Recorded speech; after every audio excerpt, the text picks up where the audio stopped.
Say hello and welcome to Resistance Radio. We're not singing the blues too much, but we do have a conversation that we want to have.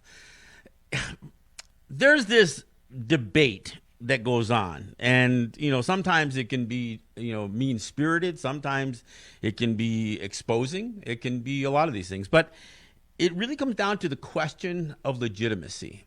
So Regan and I are going to have a conversation. We're going to have a conversation that's going to span that range from what we consider to be fraud, those individuals who claim to be Native who are not, and of course Elizabeth Warren comes to mind, and all of that stuff, and we'll address all of that.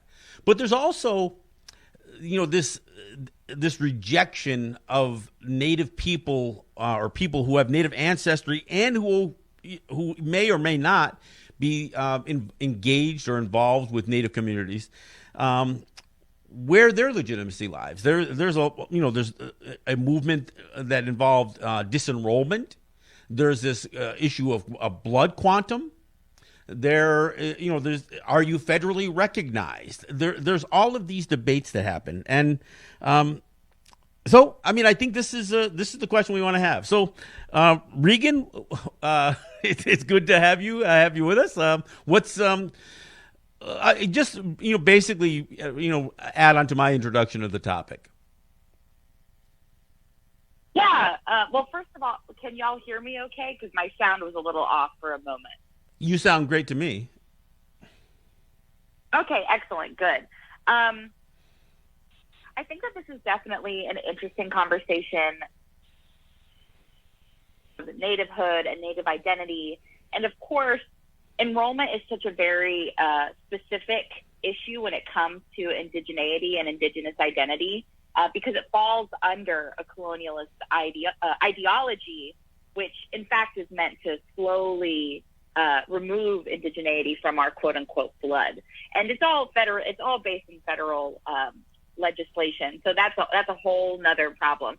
But what I think is really interesting about this conversation are people who begin to claim indigeneity, and especially those who claim indigeneity through what I like to call the 164th Cherokee Princess rule, which is that everybody says that their grandmother was Native or some portion Native, and somehow that justifies them either participating in cultural appropriation, justifies them making racist comments, or justifies them interloping into indigenous protocol without having connection to community and without having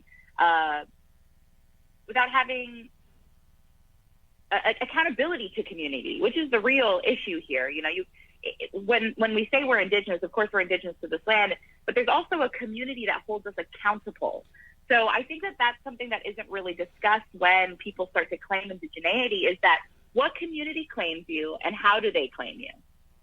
Well, and of course the other big question is who decides? Who decides you're real? And I actually spoke at a conference at the Arizona State University a number of years ago, and that was what it was called. Who decides you're real? And it was about the federal acknowledgement process. The whole idea, not just of tribes being recognized, but then in the absence of being a member of a federally recognized tribe, where does that leave people? Especially since you also have this idea that there are state recognized tribes and there are federally recognized tribes, and of course there legitimately exists Native people whom the state and the federal governments, the states and the federal governments, decide that we're not going to recognize you, and part of this goes to this the termination era, where certain Native peoples, the United States said, well,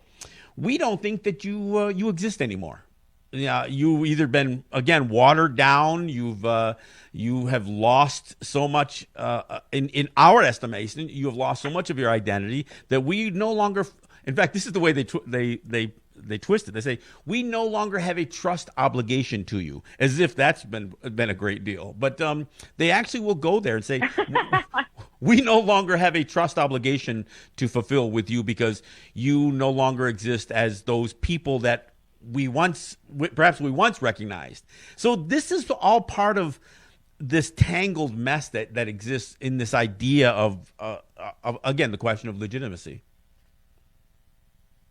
I think that there's also a special point to this, which is the resurgence, or not the resurgence, in terms of like 23andMe, Ancestry.com, National Geographic. There's a number of different ones which I have participated in as someone who finds it relatively interesting to see this, what's it referred to? The Bering Strait mythos, if you will, in which everyone came out of Africa, and then there are two groups that split up. Some went to Europe, some went into Asia, crossed over the Bering Strait, and into North, Central, and South America. So that's like the general consensus of what these DNA tests are meant to determine, is like from those points, where do you exist and what is shared. Origin theory stuff, yeah.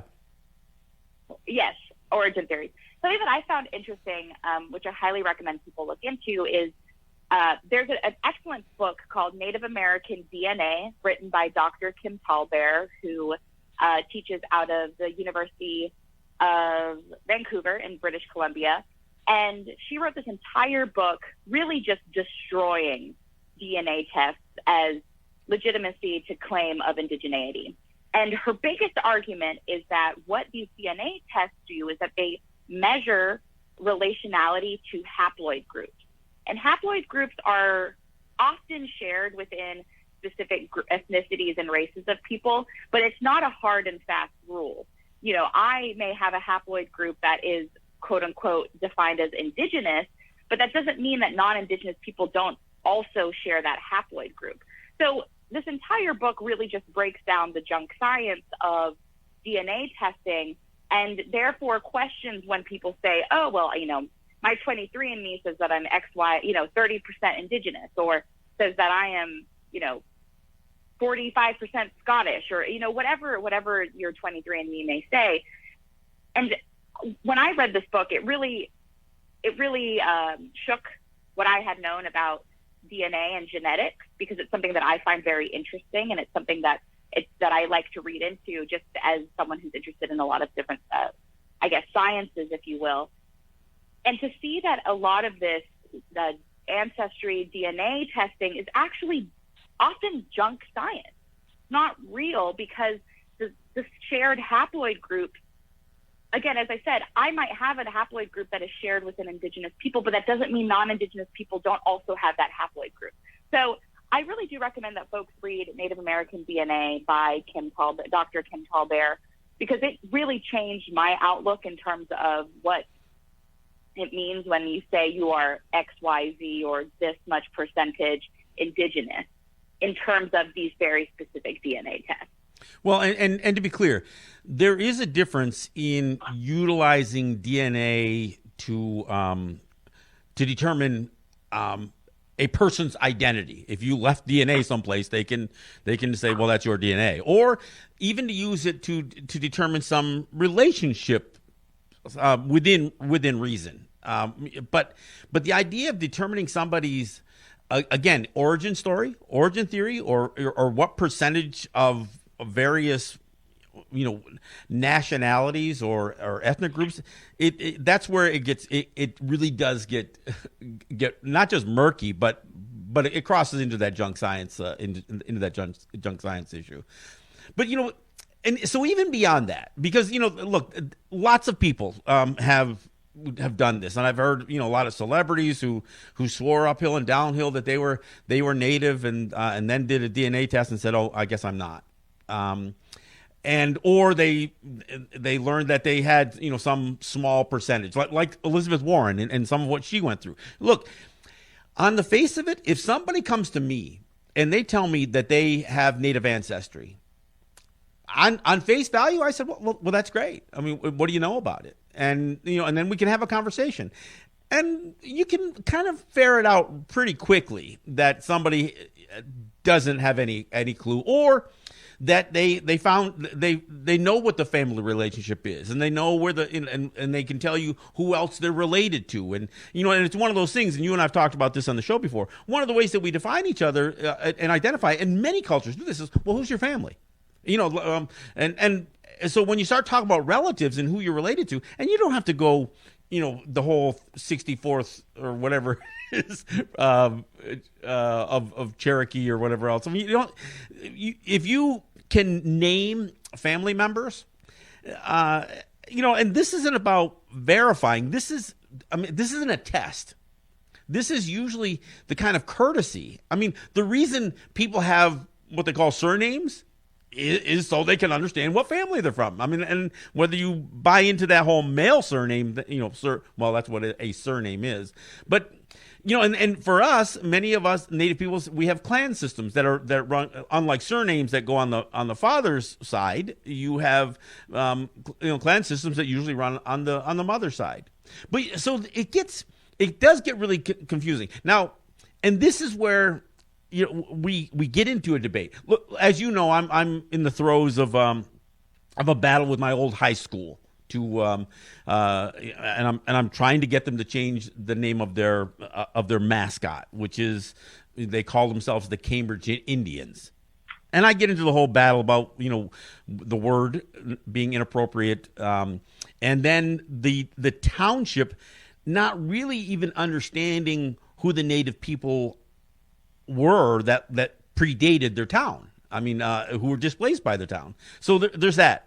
But we also get into a bit of a battle, because this same school addressed this issue about 20 years ago. They didn't have a school board vote. They didn't do anything else. But a family who I know because I'm related to them, I married their first cousin, and I grew up with these guys. A family who was there said, who lives there, and they don't live in a Native community. They may have relatives, but they don't have any connection to Native life. They've chosen this life, and they have a nice, comfortable life, and they live as community members of this area, Cambridge area, Eastern New York, out south of Saratoga, in that area, and which is fine. But when they say, well, we're Native and we're okay with it, it became a moot point. They never even voted on it. They just dropped the whole subject because the family who they associated with being Native enough, whatever that means, decided, well, the Native people spoke, so it's okay. Oh, well, nobody called me. I graduated from this high school. I went to this school from third grade until I graduated back in 1978. I've always been uncomfortable with it, and there are other people. But all this the non-Native people, and 97.4% are white. Only 0.37%, according to census, are Native. So all of these people, they were shut down immediately. If they were non-Native and they said, no, this is wrong. We shouldn't be doing a race-based mascot. Once they heard this one Native family speak, but nobody questioned. Nobody says, well, are you connected to Native people? Because as it turns out, the one man who spoke, who's no longer with us, and he's my wife's uncle, is Oneida. The Oneida Nation clearly opposes this mascot issue. So we get into this debate about people who may legitimately be Native, but because of their detachment to Native issues, Native peoples, Native rights, activism, any of that stuff, and then choose a singular issue like this, and then they stand on the side of the non-Native view on this thing. So we have words that that are derogatory in nature. We words like apple, wannabe, pretendians. These are words that have been entered into the vernacular because of some of the conflicts that exist with people who want to represent their voice as either the first or the last word on a Native issue. And some of us who are involved in the Native community, who are involved in Native activism, who are involved in social justice, we say, well, wait a second here. I'm not questioning their pedigree, but there's a difference between being a Native person based on your culture versus, again, some whether it's 23andMe or whether it's the color of your skin. And I want to complicate the matter even further, which is that sometimes our nations sometimes our nations participate in problematic behavior. And then where are we? For example, Choctaw Nation is Christian. Choctaw Nation supports Thanksgiving. Well, wait. Let's clear this up. The Choctaw Nation of Oklahoma declared, and they have it on a billboard, but they passed a tribal council resolution that said the Choctaw Nation of Oklahoma is a Christian nation. So it's not just enough to say that they're Christian. I want to put a finer point on it, because I know plenty of Choctaws and wait a second. For one thing, even if I am Choctaw and I am Christian, I also, they may be Americanized enough to say, wait a second, there's a separation of church and state, or they may be native or believe in enough their own native culture to say that's inappropriate. We shouldn't be using. So that's, I agree with that complication. Yeah. So even when, so as I was saying it, so the nation that I belong to is Christian, supports things like Thanksgiving, celebrates the 4th of July, participates in a lot of assimilationist language, has not made a statement about mascot issues, even when it was national mascot issues, like with the Washington Redskins, didn't make a statement, was not open about it. There is a very strong assimilationist tactic that runs through not just Choctaw Nation, many nations, but I focus on that one because it is my own. And I find even in those moments where we're like, okay, so mascots are a problem. This one family that has no tie to indigeneity other than maybe their blood quantum says it's okay and therefore it's okay. But then there are times where people like myself, who are definitely more radical than my own nation, where I'm like, no, this is a problem. But then the nation follows assimilationist tactics. So it's a difficult dance, because no matter what, there's always going to be, whether a nation or a person, there are going to be indigenous people that celebrate, participate, and accept assimilationist tactics as either means of survival or as safety or security. And I understand, especially when it comes to older generations that went through boarding schools, that assimilation is a way to survive. However, when we come to these conversations about pretendians, it makes it difficult when there isn't a radicalization or there isn't a tie to radicalization within your own nation. It becomes a difficult dance for people like myself, or people, I think, like you, John, where we're just, whether we are more radical than our nation or our nation is more radical than us. It's a difficult place to be in a place of contradiction. Well, and I think to go a little farther with that, I mean, there is nothing wrong with any of our voices challenging, so-called leadership, or the accepted iconic voices that are out there in Indian country. And look, if you are Native and you want to make a compelling argument to your nation that their position on the mascot issue is wrong, and you want to advocate, that's one thing. That's one thing for you to challenge your nation on an issue, whatever that issue, Christianity, development, whatever it is. And that doesn't make you not a part of the nation to take on the position. But the problem that I have with this family in particular is they never went back to the Oneida Nation and say, look, we don't agree with you. They stayed completely out of the Oneida debate or the Onondaga debate, because they're part of Onondaga as well. And they just said, no, we're siding with the white people out here, and we're not going to speak to our own nation and make it clear that we don't agree with that standpoint. Because look, I understand on the mascot issue, there are Native people who were Washington football fans. They are Cleveland baseball fans. They're Atlanta baseball fans. But the overwhelming majority of Native organizations and the activist community, those of us who fight for Native rights, there's no question that the overwhelming majority are opposed to these race-based mascots.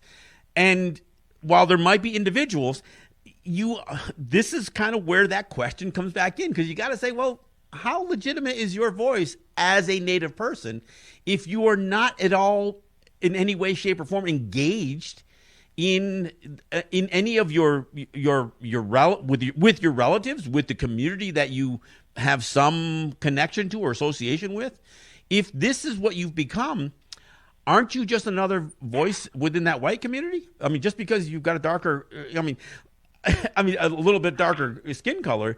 And that's where this, again, some of this idea, because I hate having the conversation between you and me about, well, I'm Indianer than this person. I mean, I don't like that conversation. Yeah. However, I think when you do voice an opinion and you bring all of those other voices with you, or what the science is, or what, or what organizations have said, like NAJA, the Native American Journalists Association, the NCAI, the National Congress of the American Indian, USET, whatever the organization is, if you bring all of that stuff to bear, what you're saying is, I'm not saying just hear my voice, but I'm here to bring my voice because I have these other voices that agree with me.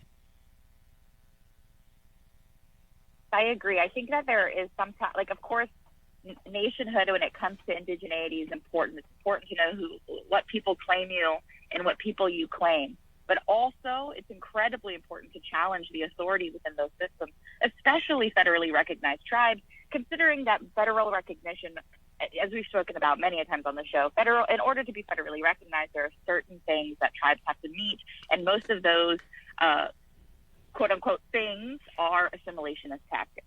So it's important that we question and we challenge authority within our own tribal nations, because authority always must be challenged. There are questions that still need to be had. There are, just because, and if this is truly your community, then you won't be cast out, but rather you begin to have a discourse with people, even if they disagree with you. I know people in my community that disagree with me wholeheartedly on many of my own points, my own thoughts. And I, of course, have a very different relationship to my nation. I did not grow up in community. I grew up overseas. And so, often a lot of my indigeneity is questioned because I didn't grow up in community, and I wouldn't change how I grew up at all. I've had the privilege in many ways to live a very different life than a lot of other people. And I'm thankful that I had the life that I had. But I do see people even weaponizing where I was born and weaponizing where I grew up as a means to claim that I'm not indigenous enough because they are, quote unquote, more indigenous than I for, whatever reason it may be. And often the people who claim to be more indigenous than me are participating in detrimental assimilationist tactics, or people who are trying to argue with me on Instagram because I don't believe in indigenous people voting. And, and then it's the whole argument online. And I don't even know who these people are or what they are coming for me for. But the reality is that we will always, as indigenous people, have to justify how indigenous we are, whether it is to our own community or whether it is to the outside group. And so it's frustrating when non-indigenous people claim indigeneity because we have our own anti-indigenous sentiment that we have to unpack within communities, that I don't need to be having this conversation about how indigenous I am with somebody whose grandmother was 164th Cherokee princess. Well, and who took a DNA test, and that's how they found out they were indigenous. And even the whole federal recognition or state recognition issue is tough, because of the 575 federally recognized tribe, or whatever that number is anymore, tribes, which I hate that word too. Most of those never asked to be federally recognized under the federal government's definition, because when you talk about some of the criterion is assimilation. Look, the definition of a federally recognized tribe by the federal government, and this came out of the Indian Reorganization Act of 1934, is a tribe, band, or nation of Indians subordinate to the laws of the United States. Now, they went and for nations that they had treaties with, that they obviously recognized as distinct and not under the authority of the United States for over 100 years prior to that, all those nations didn't all of a sudden say, "Oh yeah, that's us. We're under. We've subjugated ourselves." That didn't happen. So their definition is a tribe, band, or nation of Indians subordinate to the laws of the United States, but that's not our definition. So, and this is where it's always tough, because as some sort of form of a legitimacy, I hear lots of people, they will identify themselves, and they'll do it in in depositions and in biographies. They say, well, I'm an enrolled member of the Oneida Indian Nation of New York. And it's like, really? It wasn't enough for you to just say that you're Oneida or Onyota Aga, use our own words? So this is that. And so this is what's difficult, because when you say that, are you agreeing with the federal government's definition? You probably aren't, because most people never think about being Native as being subordinate to the U.S. Constitution or U.S. law. However, they may not think of it, but they can also be very, very compliant. And I don't have a problem with people who carry themselves in a way that some people say, well, yeah, he follows the law. Well, for me, between you and I, there's one law. There's the laws of nature, and everything else is words on paper, and they are subject to interpretation. They are subject to enforcement. They're subject to challenge. And so when I hear people talk about a law-abiding citizen, that's not me. That's not me. Yeah, I've always found it a little cringeworthy when people say, "Oh, I'm a citizen of blah blah blah nation." Not that you can't say that you are of that nation. It just always makes me a little uncomfortable, because citizenship is based in enrollment. Enrollment is based in blood quantum. Blood quantum is a colonial tactic, especially when it comes to my tribal nation. And there's the 5 civilized tribes. They're called that because 5 civilized tribes participated in chattel slavery. Those tribes are Cherokee, Choctaw, Chickasaw, Creek, and Seminole. We're often kind of grouped together as southeastern tribal nations, even though geographically we're not necessarily from the same places. Though some of us do, like Creek and Choctaw and Chickasaw, we have similar language, but and Cherokee and Seminole not so much. But nonetheless, we're kind of grouped together. The way that our blood quantum works and the way that our enrollment works is that in order for you to be enrolled in the tribe, you have to prove ancestral lineage to what is known as the Dawes Rolls. And the Dawes Rolls were part of the Trail of Tears and a part of removing Indigenous people off of our lands. Let's say specifically Choctaw people off of our lands in Mississippi into so-called Indian Territory, which is present-day Oklahoma. And that movement, in order for us to be identified as Indigenous today, you had to sign the Dawes Rolls, which pretty much just said your name, where you're, what nation you are, and how much Indian you are. And I'm putting that in air quotes. Yeah. Because how much Indian you are was determined by the official who took. He notoriously wrote in Indigenous people as being half or a quarter. So within 2 to 3 generations, you could no longer claim enrollment. And if you can no longer claim enrollment, you don't have access to land allotment. So if you don't have access to enrollment, you don't have access to land, which means that those land parcels become government land, and the government can sell it off to either for private reason, for public reason, whatever. The point is that it no longer is Choctaw land. So for me, it can be really triggering when people are talking about enrollment, specifically within the 5 tribes, because not only does it relate to a history of chattel slavery, it also relates to a history of where we were purposefully. A lot of Choctaw and Chickasaw and Creek people weren't even included on the Dawes Rolls because it looked like they were too native, and therefore they had larger parcels of land, and so they weren't even included in this federal recognition. Yeah, the whole thing was a scam. The whole thing was a scam to take land, and so they only needed to have somebody represent, the passing of this or the cessions of these lands. They didn't care if they listed everybody or not list everybody. The whole thing was an absolute scam. At all. Yeah.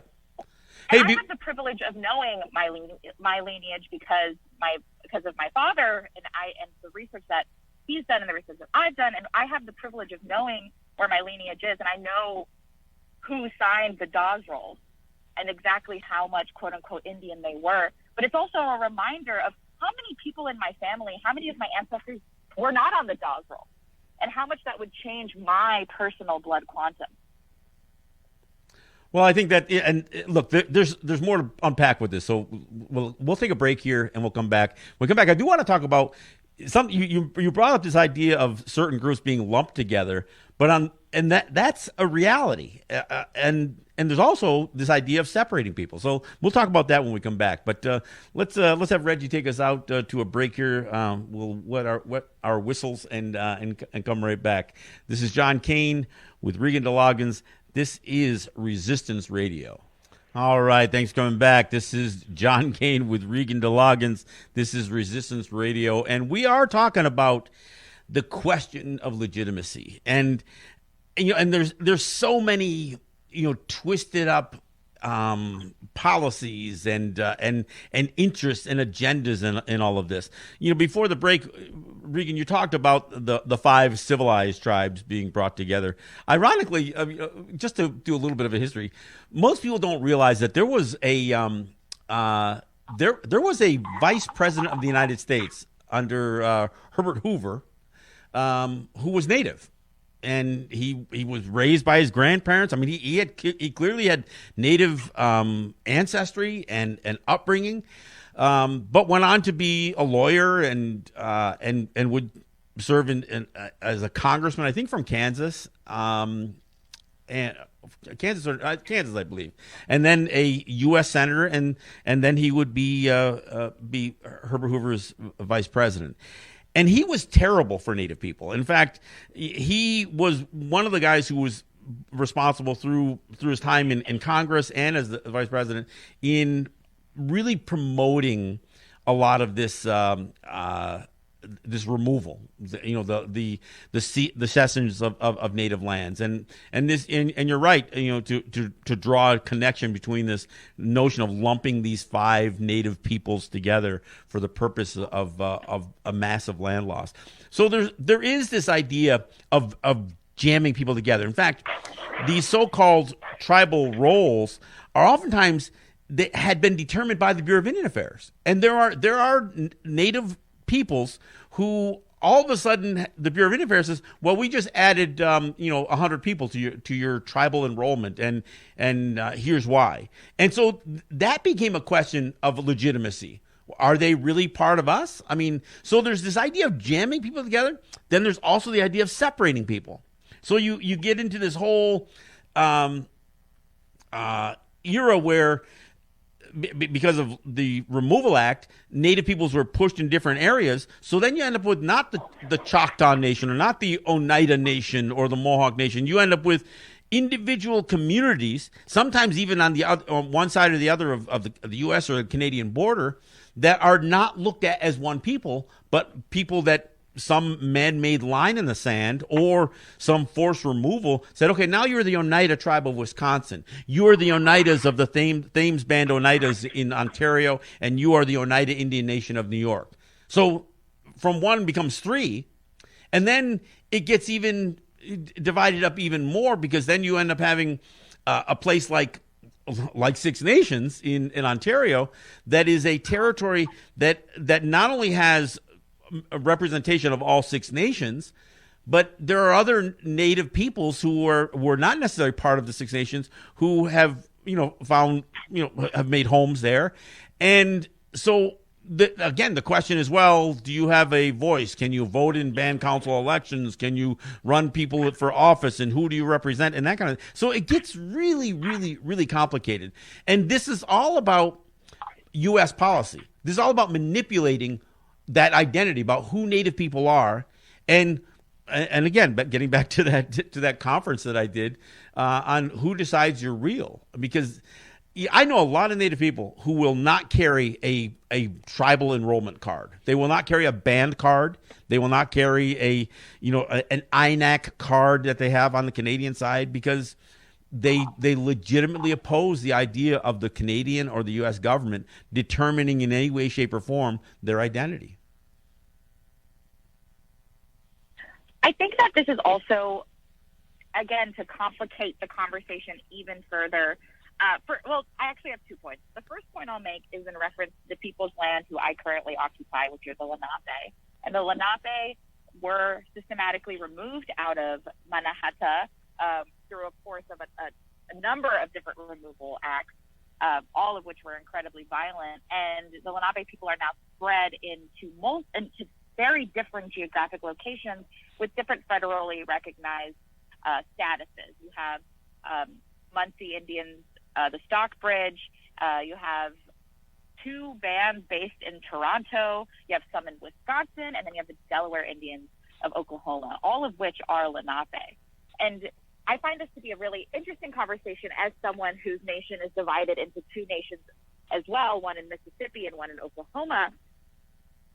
And when people talk about the Lenape, the conversation often becomes, well, who is the authority in the knowledge of Lenape knowledge? And I have found this to be troubling because as a non-Lenape person, I want to pay my respects and participate in Lenape uplift as much as possible. And then it's complicated with the fact that this nation has been split into multiple different places in 2 different so-called countries. And pitted against each other. Navigate that? And pitted against each other. I mean, because I don't want to leave out the Ramapo. I don't want to leave out the many of the other Algonquin nations that may or may not have been identified as Mohican or Lenape. They're one of my good friends who was very active. Anne Remy, who is very active with Donna Fan Boyle on the Mascot issue. She got into it on Facebook. Talking. Somebody saying, "Well, I am the chief of the Lenape, Delaware Lenape Nation in Oklahoma, and we are the only federally recognized tribe. And if you're not enrolled, you're not Native." Look, I know people whose families were clearly Native, and they even have some of the language, that still connects them, to, and there's just to their ancestry and to the land, and see, this is one of the things that's very, very, this is actually one of the biggest tragedies, is that when you remove people from the lands that were a part of their identity. We use my people use the word umwe, and it means, some people say, well, it means a real human being or a regional person, but those are, again, shortcuts to understanding what the word actually means. The word actually means that you are connected to the earth, both in the past and in the future. So when you get removed, I'm Mohawk, and our word is Gunyagahaga. And it means the people of the land of Flint. Now, it doesn't mean that where I live, I have Flint. And in fact, I live in Seneca territory, which is Onondaga, the people of the big hills or the mountains, the Allegheny Mountains, Genesee Valley, and that kind of area. So the words that we use to describe ourselves, and this goes with almost all of the nations. If you ask them, what does the word that you call yourself in your own language mean? It always means the people. The people of the rising sun, or the people of the mountains, or the rivers, or the calm waters, the turbulent waters. Even communities get named for some of the characteristics of the place.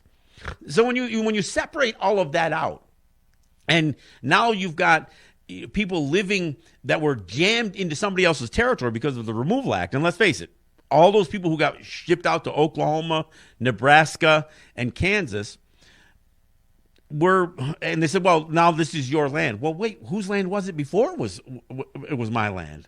And of course, even that whole idea of owning land rather than being engaged with the land is a big problem. And that's where so much gets lost in any of these translations or these concepts. Yeah, this is a really poignant example for myself, who, my ancestral lands are in Mississippi. My nation is split into 2. We have the Mississippi Band in Philadelphia, Mississippi. We have the tribe. They don't refer to themselves as a band. Then we have the tribe or the nation of Oklahoma. And the reality is that, we were forced into Oklahoma. Our territory is very much on our territory. I'm putting that in quotes because it's a territory the federal government bequeathed us through land allotment, and that land is Comanche. It's not in any way actually Choctaw land. So even when folks are like, oh, I'm going to I'm going to Indian country, going to Oklahoma, especially as Southeastern tribal people, it's really a difficult conversation because in the reality, the lands that were, gifted to us, again, that's in air quotes because that's not a real gift. The lands that were gifted to us were somebody else's. Like that's not, Oklahoma isn't my land. That's not, as you were saying, when it comes to our names, naming is so important. Like Choctaw is the Anglified word for our nation. Where the reality is our name is Chatahatek, which is people of the rivers. There you go. Specifically of the bayou, of Mississippi, of the rivers that come off and bleed into southern Mississippi. Like that's our actual land. And though we do have a small band that still is on our ancestral homeland, the fact that Oklahoma is where our nation's capital is really quite disturbing. We are indigenous people who are occupying other indigenous people's land. Well, and because it's forced, and it also came with a lot of conflict. I mean, it wasn't always welcome by the people whose ancestral lands it was originally. So, and this pits Native people against Native people, and I don't mean just philosophically, but in times of war. So when you looked at not just the Revolutionary War, but the Civil War, and of course there were all kinds of conflicts that were involved with. I mean, again, going back to the area that I'm battling over this Mascot issue, that area in upstate New York, which is not far from Albany, that was where one of the sites that the beaver wars played out, where because of the demand in Europe for beaver pelts, it turned into an exploitation of native trappers and hunters, and so there was this whole battle between the Haudenosaunee and other native peoples about control of the fur trade. And I'm not saying it boasting about who were the victors in this thing, because it was an unfortunate conflict caused by European demand, and Europeans exploiting the relationships and that kind of stuff. So in that area that I'm talking about with Cambridge, at some points in history, it was predominantly Mohicans that lived in that area, but then because of conflicts, Mohawks had a strong presence, and some of the Haudenosaunee peoples had presence there. So it gets very, very complicated. And of course, what further complicates it is, again, when we get into this, there became a time that being native became fashionable. There was a long period of time that if you were native and you lived in places like the Carolinas, you couldn't even identify yourself as native because they weren't going to consider the native blood. They said, well, yeah, but you look like you have African blood in you. So they went with the whole one drop, you're black theory. And so you either had to list yourself as black or white. They wouldn't even recognize your right to list your native ancestry. So that kind of goes away. And I asked the question, Long Island had 13 distinct native peoples living across that peninsula, or island. So what becomes of those people? Did they all die? I mean, and this is goes back to Roxanne Dunbar Ortiz's and Dina Whitaker, their book, where they say, look, all the real Indians died off, and 20 other myths about native people. That's the myth that gets told, is that somehow, if a people are no longer federally recognized, that they just died off. And that's not accurate. I think that I have a really good historical example in reference to what you're speaking of that I think most people are unaware of, and it's something that I was unaware of, which is that in some of y'all may have heard of in 1967. Which I'm sorry, say that again? Court case that, I'm sorry? I'm sorry, say that again? What court case? I was saying that for folks that may be unaware, there was a Supreme Court case called Loving versus Virginia in 1967, which was the Supreme Court case that allowed for interracial marriage. Specifically, the two people that were getting married which were Richard Perry Loving and Mildred Dolores Loving. When they were arrested for being married and being of two different races, Mildred was identified as a Black woman, and even to her death was very frustrated that her indigeneity had been erased, because she identified herself as Rappahannock, and her family belonged to the Rappahannock tribe. She would and is, and her family is enrolled in the tribe. You know, we're talking about blood quantum earlier, but nonetheless, she was an Indigenous person, a Black Indigenous person. And whenever we learn about this case and read about this case, her indigeneity is flattened, and she fell under the one-drop rule, and she is often and historically inaccurately portrayed as only someone who is Black. Now, this is something that isn't discussed at all. And when you see her arrest records, you see that under her race, she identified as Rappahannock. But then when the Supreme Court case documents came out, they identified her as Black. So I find this to be a really important historical moment, because you see, even in a Supreme Court case with lots of publicity, lots of media attention, and it's an important Supreme Court case. This Supreme Court case allowed for interracial couples to get married under federal law. Even with all of this attention, even with the historical case, her indigeneity is flattened because she falls under what you just referred to, and is referred to as the one-drop rule. And the part that's really so twisted and ironic about that is, you know, one of the things I can't help but always bring up every time people talk about Tulsa and the Tulsa riots are the Osage murders.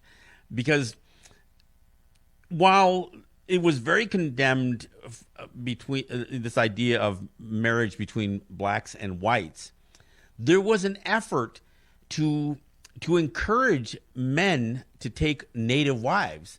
And that was a part of that whole idea of not just assimilation, but watering down the bloodline. I mean, there was a real advantage when governments could say, well, they're all half-breeds now.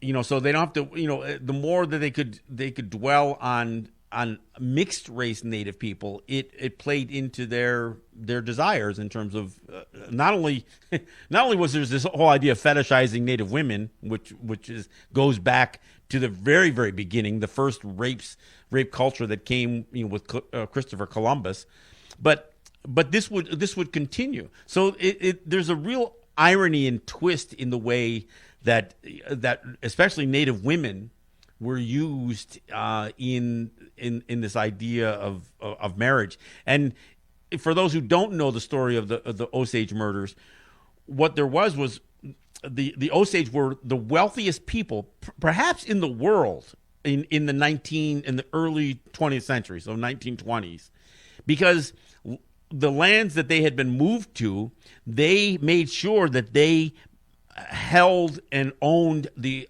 mineral rights, and oil was discovered, and oil became a thing, and so they would become very, very wealthy.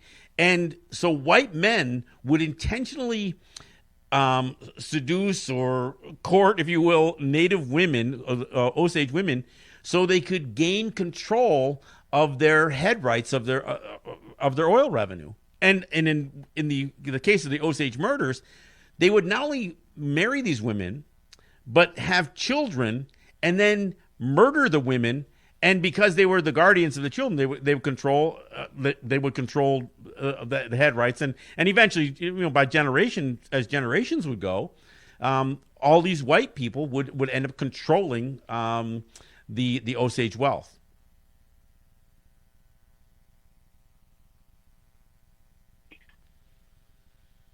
By the way, the book "Killers of the Flower Moon" by David Gran, and David was a guest on my show. You know, when the book first came out.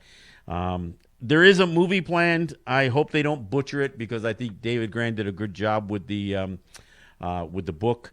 I do encourage you to pick it up. It was on the New York Times bestsellers list at one point. It is a great account of what transpired there.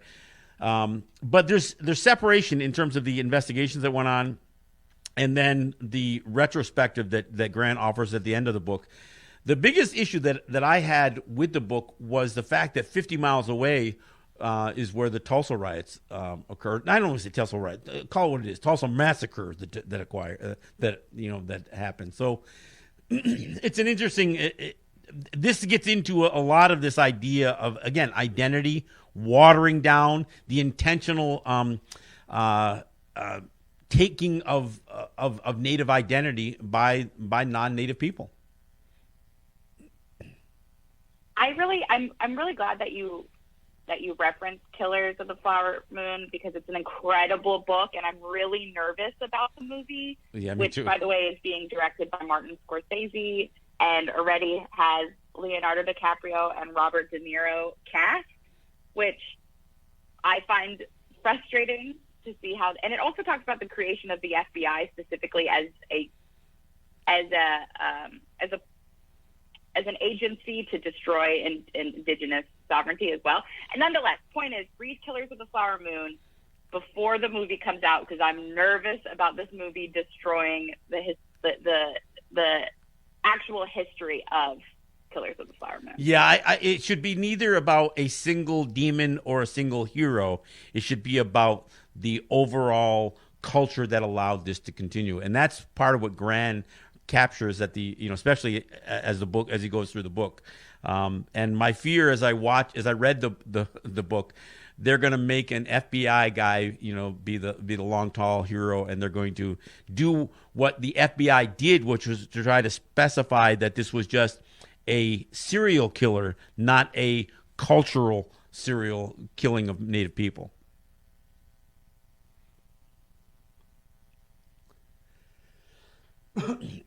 Well, we're just about out of time. So I know we got a little bit of a delay here, a lag between our voices. So look, I want to thank John. I'm realizing I think there's a little bit of a delay. Yeah. Can you repeat what you were just saying? Well, I was just reiterating my same concerns about the book becoming a movie. So I do want to say, look, we're just about out of time. Okay. I want to thank people for joining us. This is a tough conversation now, and I realize that Regan and I didn't resolve this problem, but what we're trying to do is acknowledge what that problem is, so that people understand how complicated this is. And even as Regan and I may have to participate in some of these conversations as we're challenging people misrepresenting Native voices, we're also defending Native people who may not, who have been disenfranchised through no fault of their own. It's a complicated issue. So I want to thank you guys for listening and being a part of this conversation.